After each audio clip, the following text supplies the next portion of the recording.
Hey guys, welcome to another episode of the Lunch Table Podcast. For this episode, we will be doing a review discussion for Creed 3. If you haven't checked out our non-spoiler review out now already, please do.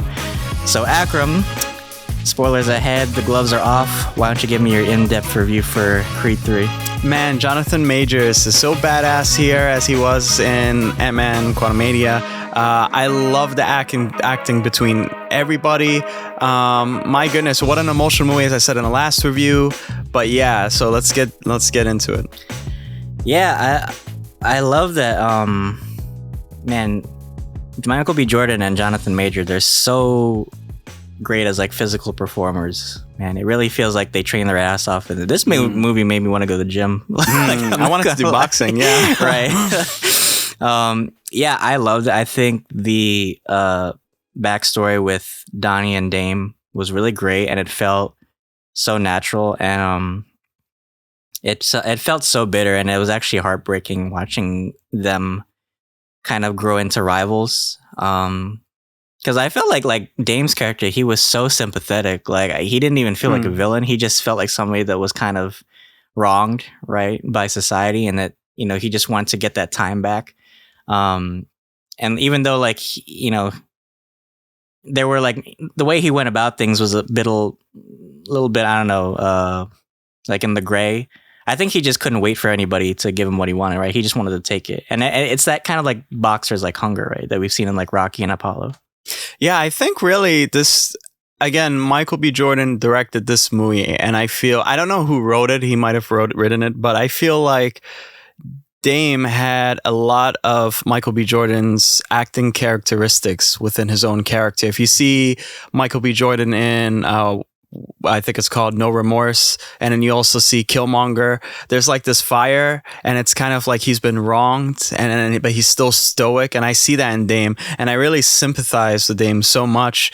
And at times he was a monster. He kind of felt like Mike Tyson, and at other times he was just like, human. Human, and that's how you make a good antagonist. It's not black and white, it's really in the gray, and I love that.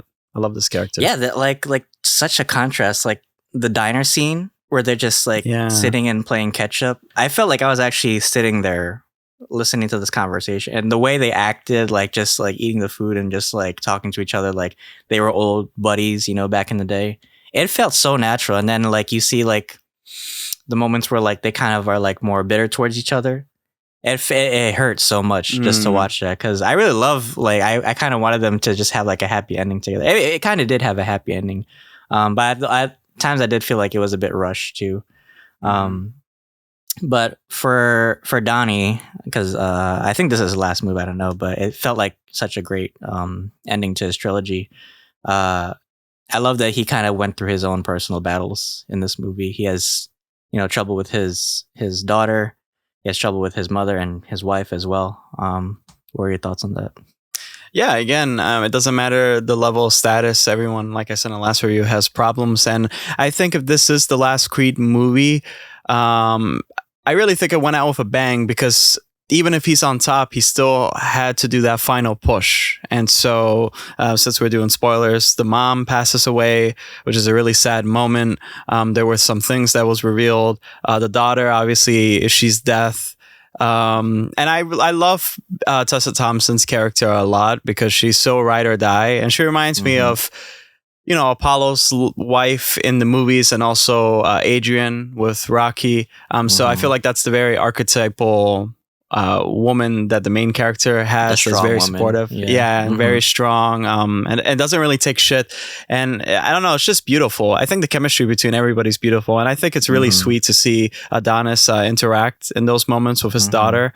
But the daughter has a little bit of that tenacity that Bianca her hands, yeah. I was like, damn, that's how you knew she grew up in LA. Yeah, it was great. But it was cool. It was like showing, I feel like there's a stigma, there's Patty, right? No, but it's true. It was like a lot of fighters and a lot of strong men feel like they can't really talk about their feelings, and I think this movie does a great way of portraying that. And I love like the parallels that we see, like Adonis as a kid and all he knows is violence and struggle, right? And then we see his daughter, get into a fight, and then there's kind of like that argument between, Donnie and his wife, where it's like, oh, should we be training her to, defend herself, right? But it's like we don't want her to go down the same road that Donnie did, where all she knows is violence, and that's how she thinks she needs to solve everything, right? Mm-hmm. And that's a cool contrast between the actual fights that Creed goes through in each movie, because in each movie there are moments where he's living inside his head a little bit too much, and I think this was exemplified especially in Creed 3, and that could be really troublesome, especially if you're trying to be really calculated, and that's compared to Dame is like very angry, but he's still in his head, so it's kind of hard. It's like it's really interesting. Yeah, I mean, like I said, he was such a good devil's advocate, right? Like he had that hunger. He wanted it all. But I could understand why, because, he was locked away for 18 years. That was all he knew, right? Was just, like he said, like he was a number. Basically, he wasn't like human. And then we see Donnie, who basically has it all, right? I mean, he did earn it, but, it's such a hard thing to see, like somebody, become like successful, and you kind of feel like you wasted your life on something. If he felt like it got stolen, so he didn't take the accountability, Exactly. He shouldn't have had the gun, which happened in the beginning. He shouldn't have had the gun. Yeah. And I didn't even think it was like wrong that he did that, because he was basically, because they revealed that basically Donnie and Dame were like abused as kids by like this foster, parent. I think having the gun was at the wrong moment, but I think it was a genuine intention, because all he wanted to do was take care of like his little brother, basically. Right. I thought it was a little too convenient that the cops came at that moment. I was like, damn, who called the cops right away? It's like every movie ending when the cops finally come after the battle. Yeah. Right. But yeah, like I said, like their emotional performances were awesome. And then the fighting sequences themselves, and like all the training sequences. I love that the progression of the Rocky movies feels like it's actually like happening in real time, like in our own world. Yeah. Like the Rocky movies, they have like kind of like this little spectacle, or like it's kind of larger than life. The Creed movies feel like they're actually like taking place, like this is like a sponsored event happening right now, right? And it feels so grand and like commercialized. I love that it feels like we could watch this on like pay-per-view or some shit. Oh my god, it's like commercialized, and then for some reason mixed. It was as if Michael Bay wanted to do a fully CGI Transformers Adonis Creed and Dame. It's like those type of fights. It's like you could really feel it and see it. And my god, they probably practiced so many times just to get those shots, because it wasn't really cut. It was just like back and forth, back and forth. It was really amazing. Yeah, even like the fights, like the sparring sessions between like Felix and Dame. It felt like it was actually like they just let them go, and they said, I want you, like they were training with the coach. They didn't even like choreograph it. They said, I want you guys to just like go at it, and then they just like hit the camera, right? Oh, it was authentic. It was authentic for sure. And I think that's really important, especially nowadays that a lot of things feel so disingenuine. So yeah, really cool. Yeah. What did you think of the final fight between Donnie and Dame? Yeah, it was really interesting because they haven't really done this before. It was a mix of what you'd expect from the last movies, right? But they had added like CGI moments, I guess, to showcase really that this is a physical fight, but it's also a mental battle between two people, between two souls. And so I get the representation. It threw me off at first, but then I got into it. I think what really saved it was, just the beautiful audio design, and then also the buildup, but also it's just like the intimacy of these two fighters going at it. It's just those two in the ring. And that was really cool. I love that fight. And a slow-mo too. They added a lot of slow-mo here. My goodness, it was really cool. It was an amazing mix of like choreography and visuals. Because like when they first came out, it felt like they were actually two like equal contenders. Right. And then once they like trade blows, they started adding like visuals to it. Like Donnie was like backed up into a cage. And then when they were sitting in the corners, I thought this was a great scene. They actually looked at each other and they saw their themselves as like kids. I thought that was a great visualization because, like you said, it's not just a battle of might. It's also a battle of the mind. Yeah, and it's kind of like they're fighting their old selves, right? They're fighting their past, right? Yeah, hell yeah. That's a good. They should put that as a tagline on a poster. Fight the past or something. Right. Yeah, it was cool, man. This is a really great movie, guys. This is a really great movie. I enjoyed it so much. There's so many great like cinematic shots in this movie. Like even just like them when they were in the locker room and they were kind of like looking at each other, but they weren't really looking at each other. Oh, I love that. I love that scene so much. And then, like I said, like just the dialogue between like Michael B. Jordan and like his daughter in the movie. It was just so natural, and it felt like they grew up together, right? And I thought that was so cute when he was wearing like the frog costume. Oh yeah, at the beginning. Yeah, it's so well, it shows a different side of him as well. Mm-hmm. He's father first. And there's that a was vulnerability. Really cute. Yeah. Mm-hmm. Yeah, that was really beautiful. Yeah.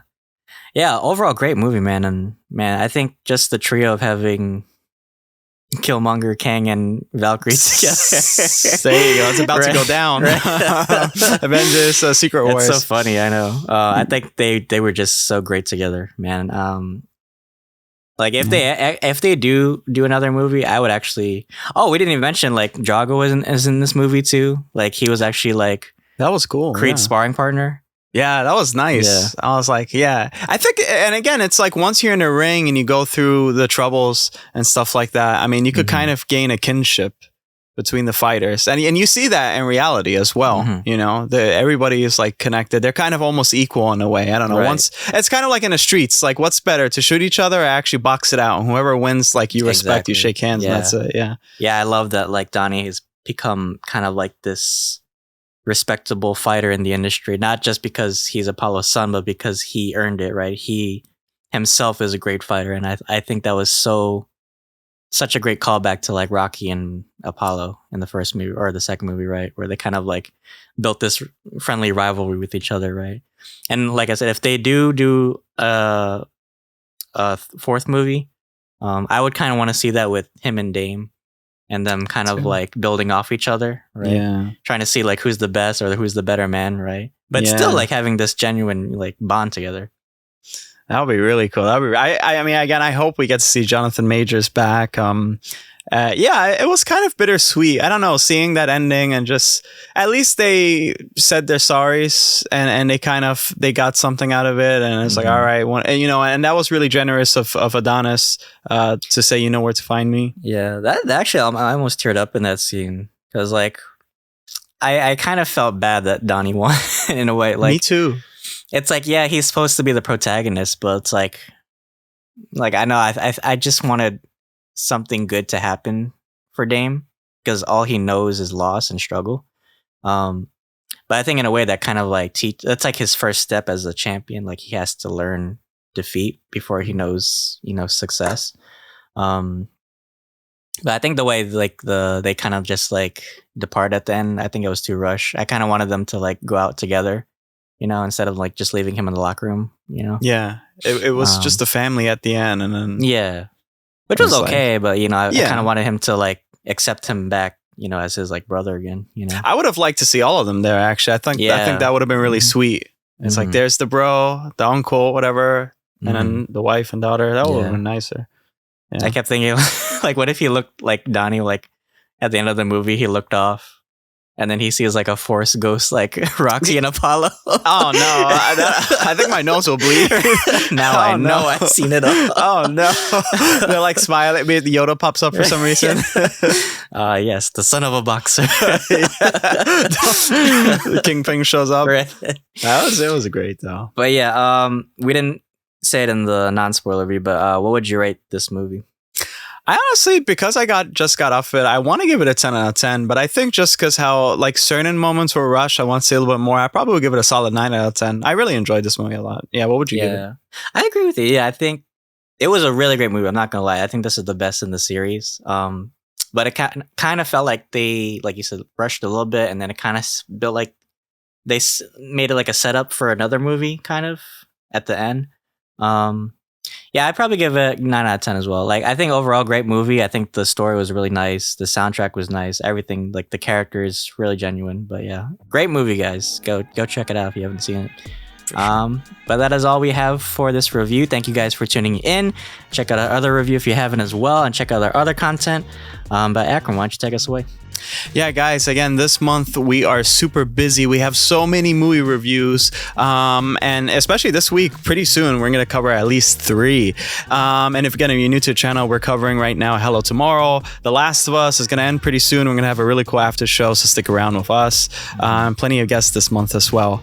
But Dylan, you know what to say. Well, guys, thanks for tuning in. Until then, thanks for having lunch with us. See you guys.